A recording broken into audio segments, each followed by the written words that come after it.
Avan, and every other Wednesday, I get to invite special exuberant people, like my guest here, to talk up a storm about what they do, why they do it, and why it matters.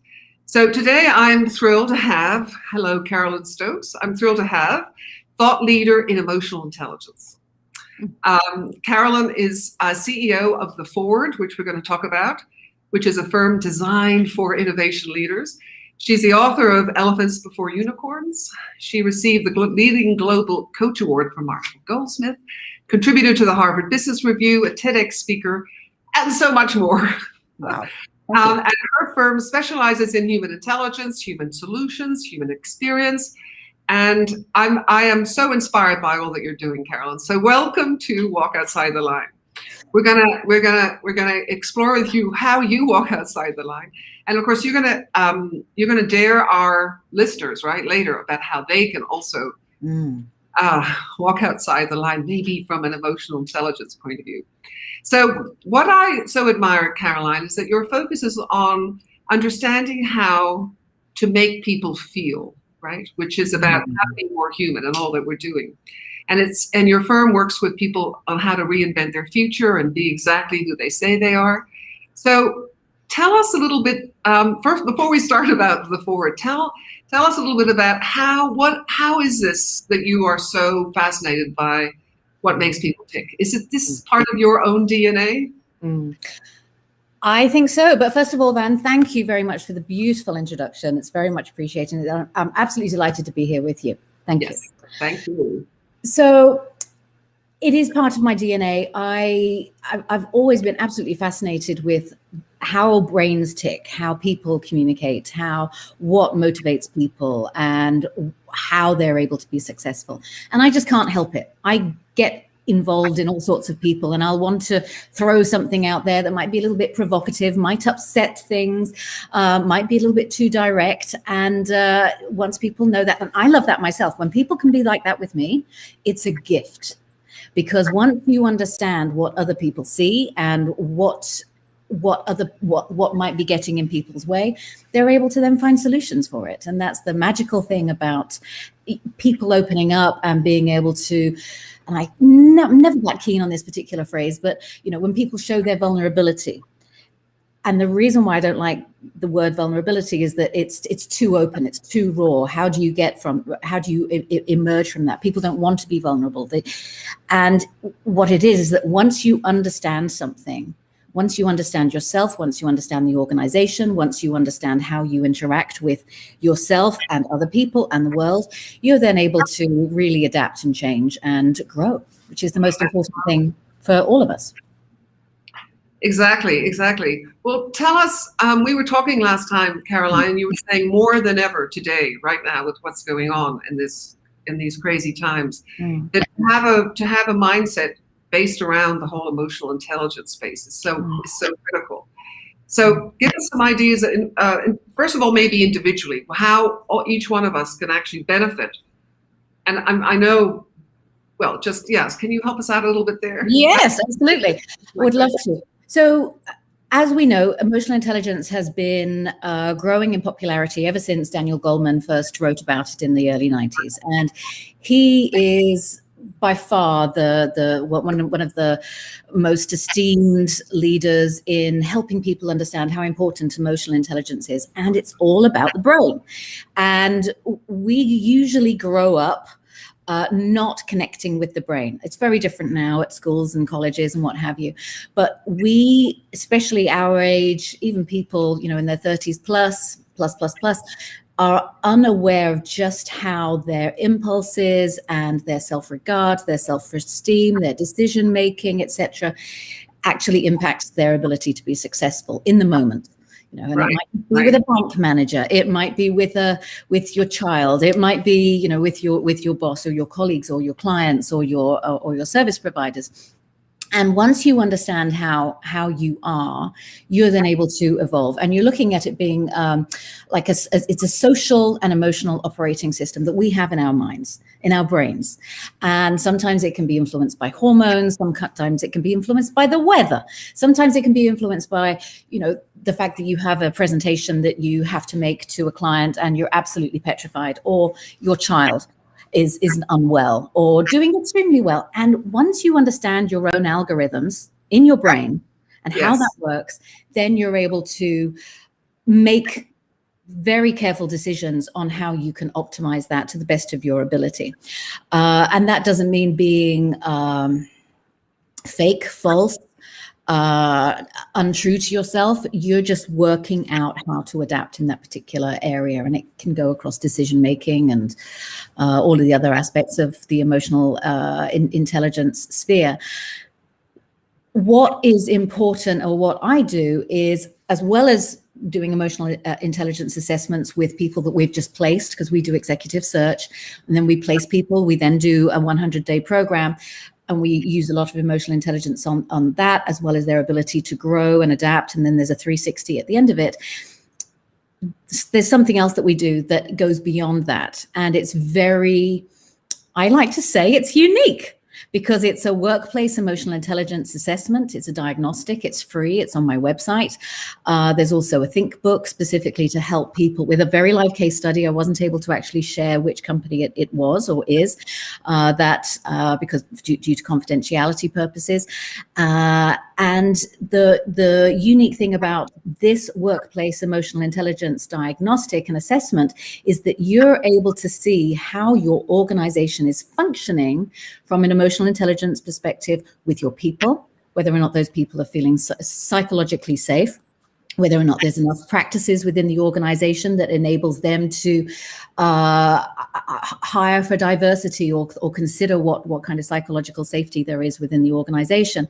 And it goes on and on and on.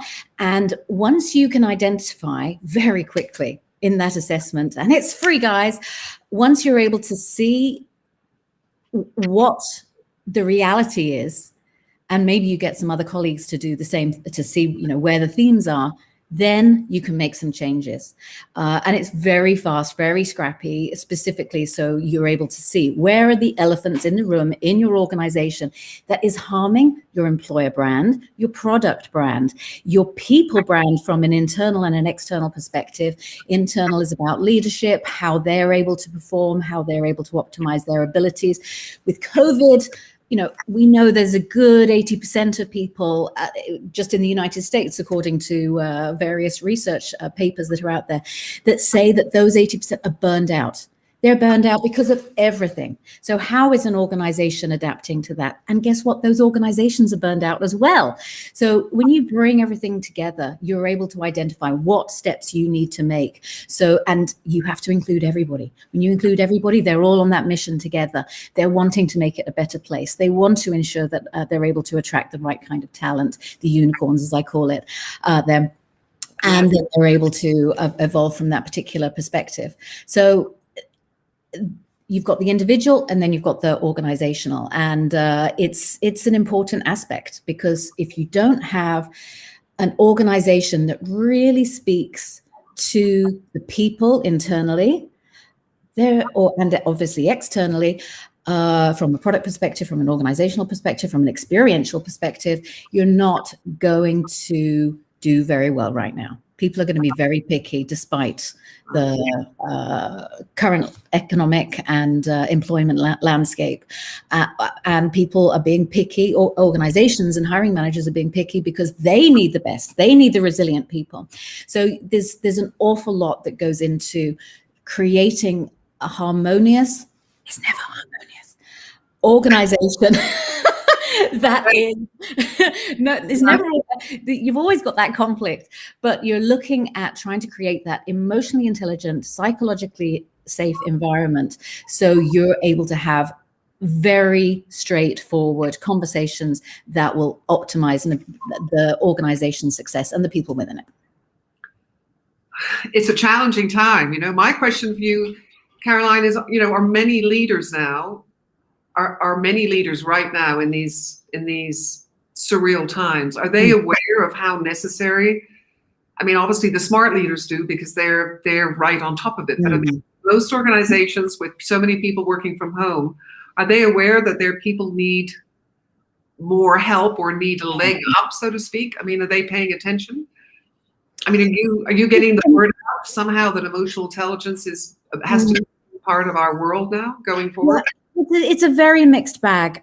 We were having this conversation quite recently, and I think the reality is that there are so many fires that need putting out. Last year, the fire was, since the Black Lives Matters movement, everybody was on the bandwagon to hire DEI leaders, people were being approached just because of their color versus what they were capable of doing.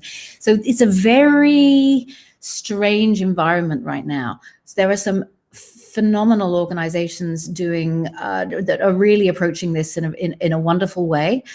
However, what I'm finding is that those DEI leaders within the organization are still having to hit the brick walls on the organization and the leadership that is happening. And you're looking at an entire organizational transformation. You're not looking at just hiring one person and they're going to fix it. Oh, and here's a budget for you to be able to do it. It has to be harnessed by everybody simultaneously, which is going to be uncomfortable for the C-suite because they clearly want to be able to lead it. But with employee activism and the drive from employees to lead upwards, because they have a very, very important voice, otherwise they're going to go to the competition, for example. It's absolutely important. It's imperative now more than ever. Now, before COVID, it was just the status quo. Now it's even more important. And I remember when I did my TED talk it wasn't last year, in 2019, 2 weeks before the Wuhan announcement came out, I had stated, we're in and I won't use the precise words because there's a swear word in it, but it was very much, I could see even before COVID was happening, due to the technology, AI, automation, all of these different aspects that were taking hold, everything has been transforming. COVID just added a whole new layer of stress to the whole system.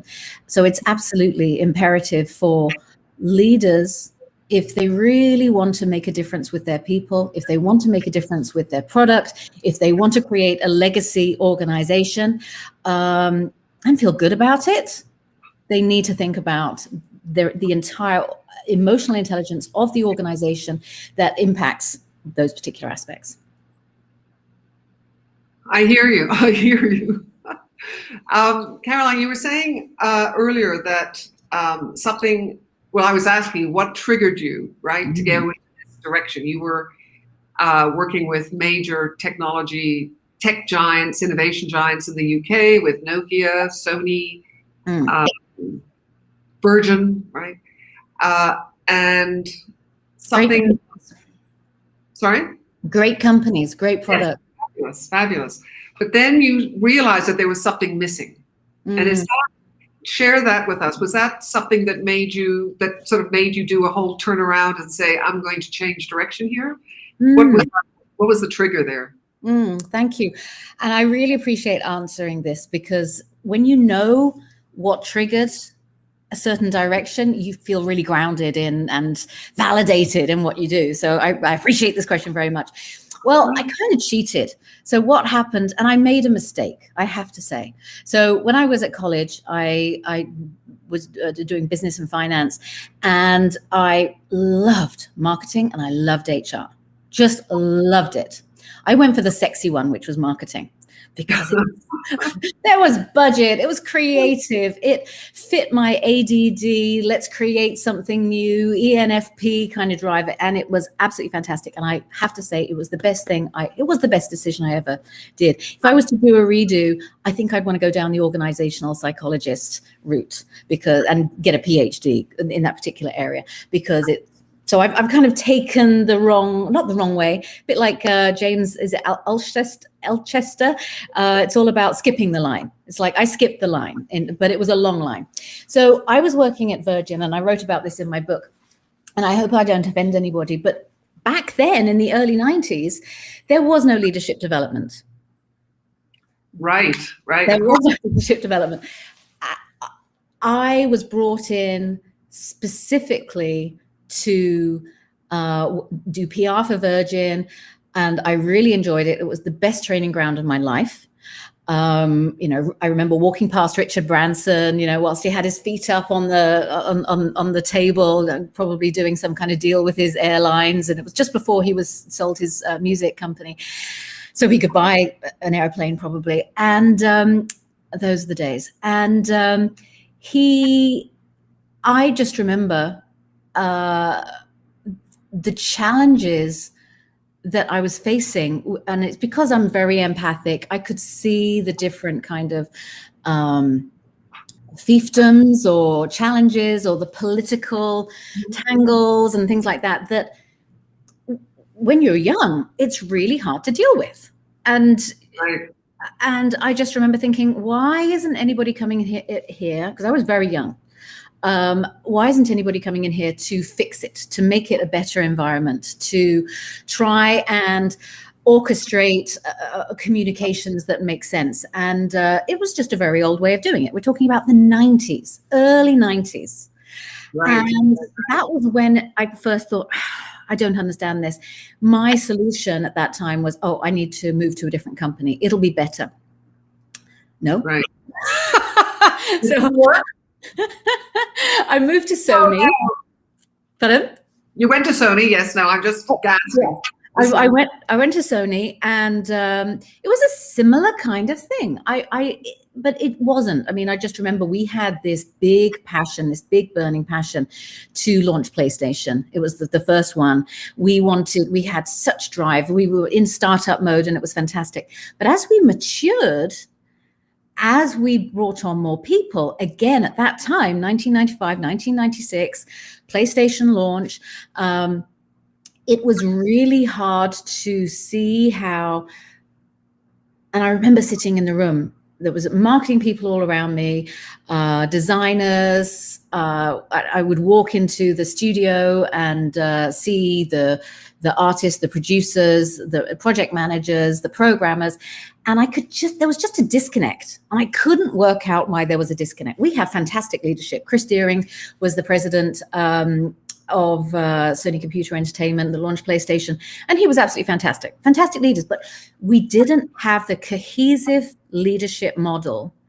to think about all of the different aspects that were incredibly important for an organization to thrive and for people to feel like they were able to really contribute. And I found myself becoming ill. I would get the flu or cold like all the time, and I would be ill, and I would be stressed, and I would work on Saturdays, and I would work until 10 o'clock at night and what have you.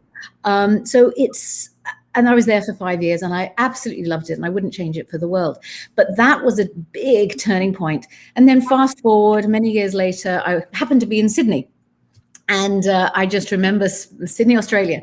And I just recall very vividly a networking, which is a horrible phrase, meeting. Let's call it meeting and learning from other people on what they do in their particular area. And that's when I made a conscious decision to go down that particular route. But then I got pregnant. And then before you know it, you're traveling back to the UK. It was just after 9/11, but it was just after 9/11. That was when I made the conscious decision. I'm going to be changing.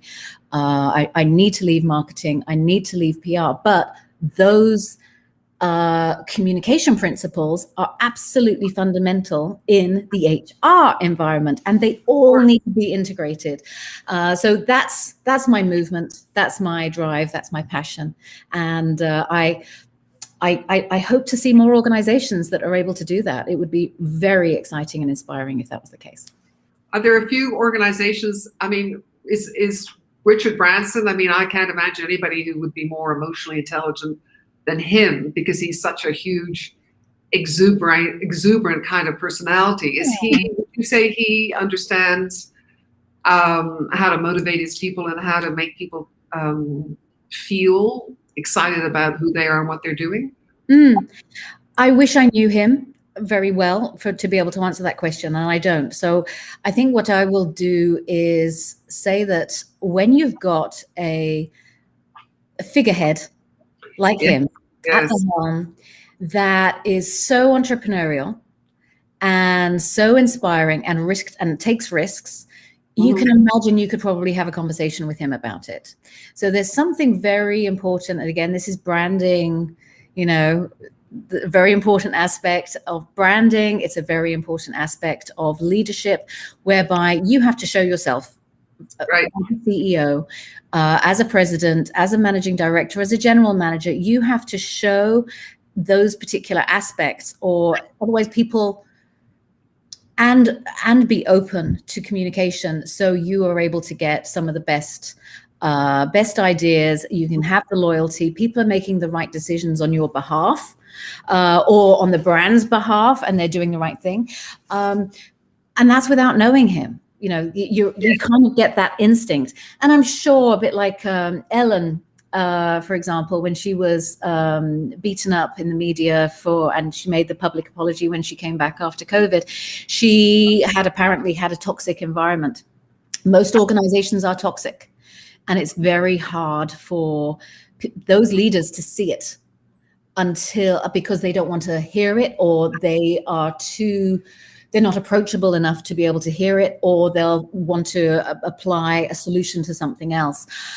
So it's very important when you look at those two different types. It's like, well, if people aren't coming to me, why is that? Am I too scary? What does that mean if I'm too scary? It's so important to have as much honest feedback as possible. And when you have that kind of honest feedback, you're able to make those changes like this. And that's the most important thing, especially in today's climate. More so in today's climate. Of course, more than ever. Well, of course, how to be more human. I mean, we all need to be exactly who we say we are, right? And to be more human.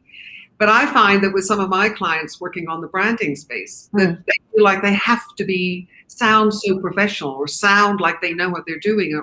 So their language is sort of, keeps people at arm's length, or they don't sound, they don't sound like who they say they are. So the whole emotional intelligence factor, I mean, if anybody was listening to us right now, and they, of course, know what we're talking about, but they wanted to get deep, sort of dive deeper into it.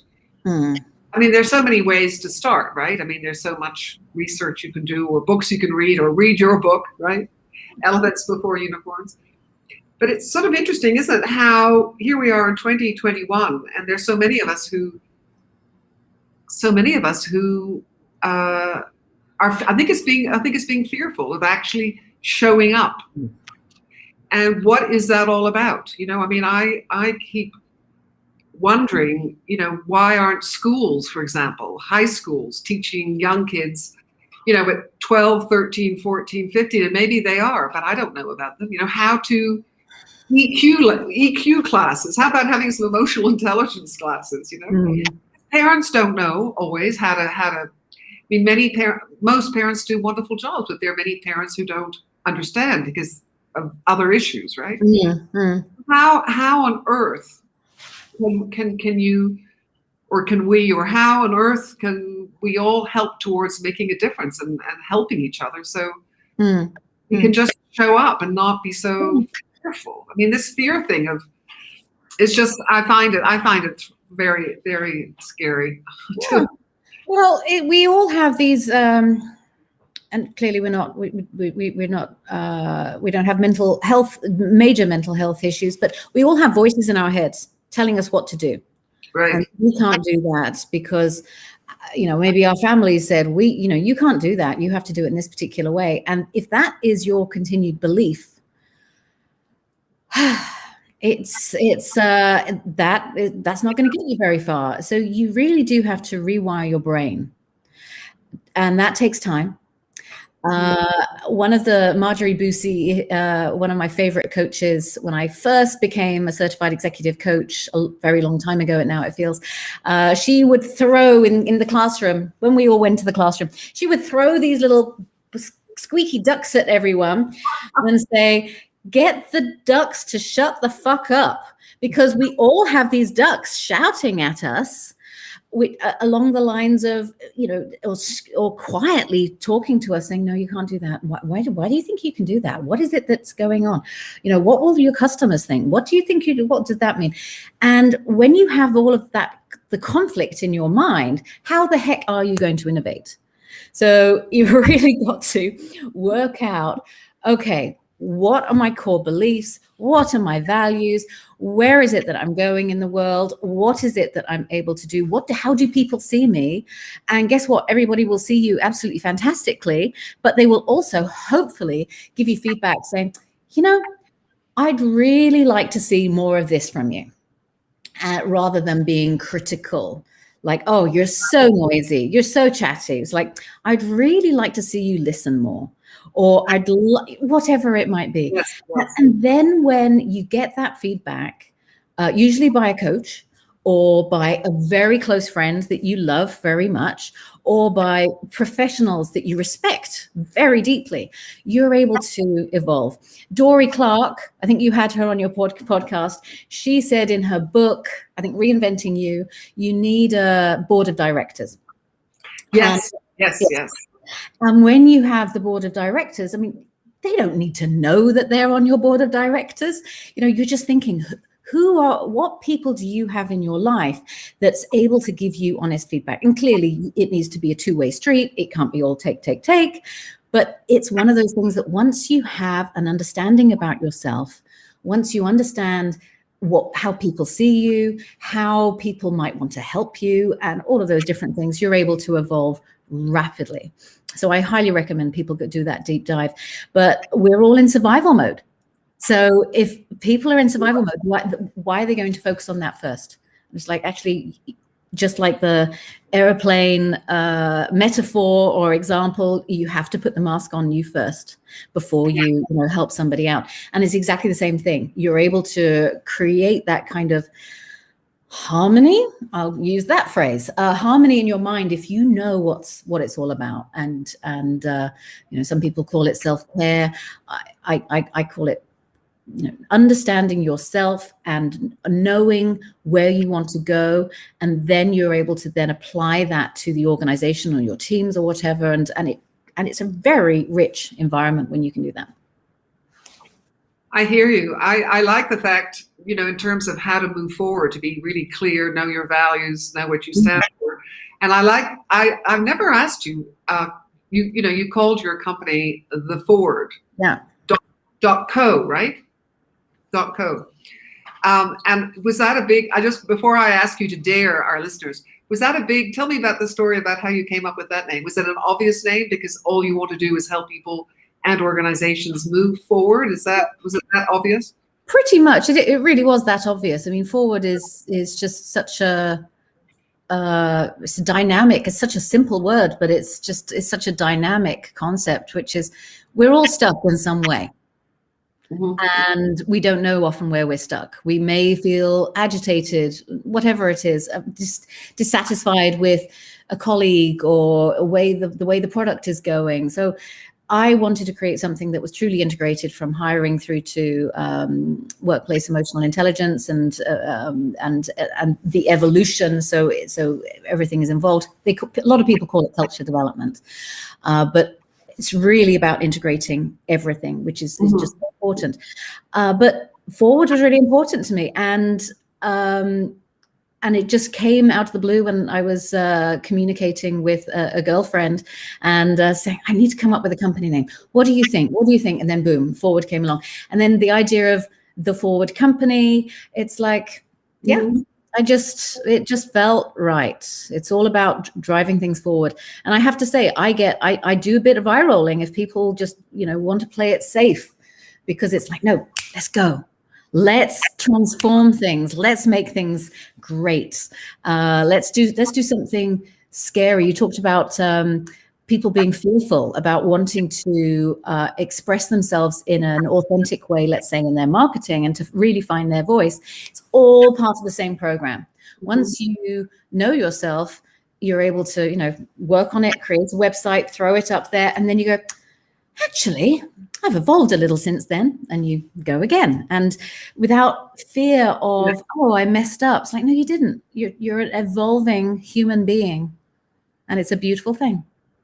Ever evolving, right? Especially, people have to remember, every time I talk to someone and they're having a tough time, they just have to remember that we're in a situation that's unprecedented, And we all want to move forward. We don't want to work. We don't want to go backwards. Let's face it, right? We don't want to go backwards. I'm going to get out of the sun here. Caroline. So we just have we're going to wrap up shortly. So just share. Well, I'm going to ask you to dare everyone. You can have 2 dares, maybe. Maybe one dare is how to move forward or to be more authentic or be more emotionally intelligent. Why don't you start? Do you have an obvious one? Well, not obvious. It would never be obvious. Just there for us, Caroline. I think if I'm going to be really, I'm going to play it safe, which is going to be the most logical thing to do, because if I put a challenge out there and it's just too scary, people are just going to switch off. Right. I want to provide a challenge and a dare that I'm going to provide a few, actually. Yeah, it's fun.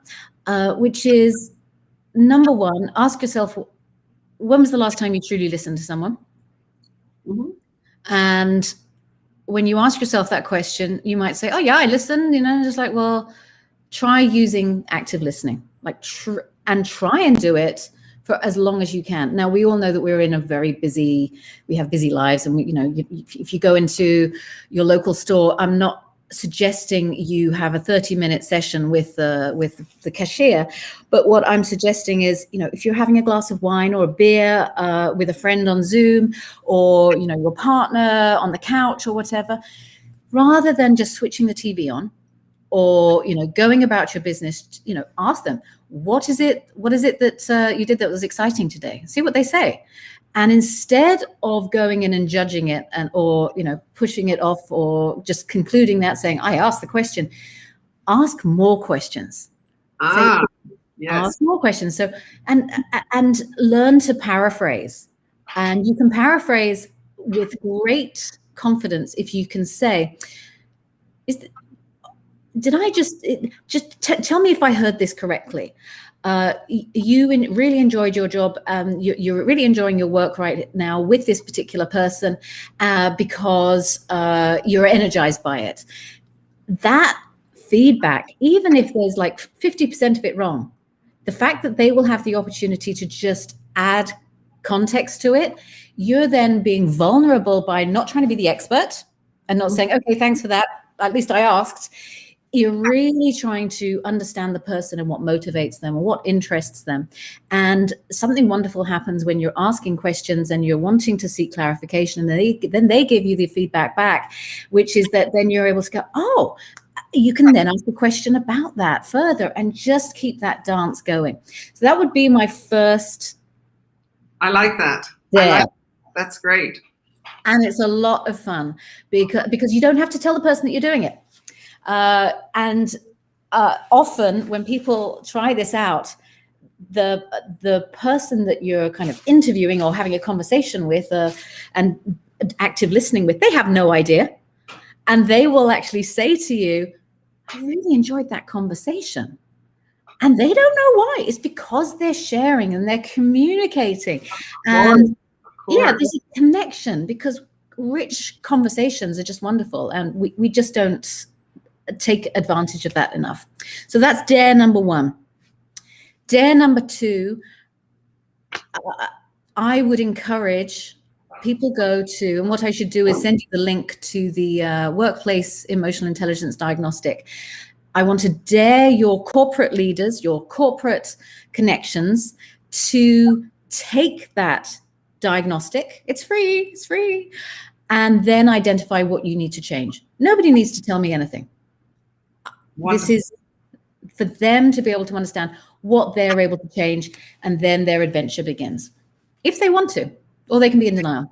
Quite all right. Well, we know that everybody wants to move forward right now, so we know that everyone's going to take up the first dare. I love that. And I love the fact that you're doing it and nobody knows about it, because they're going to pick up on a different energy, right?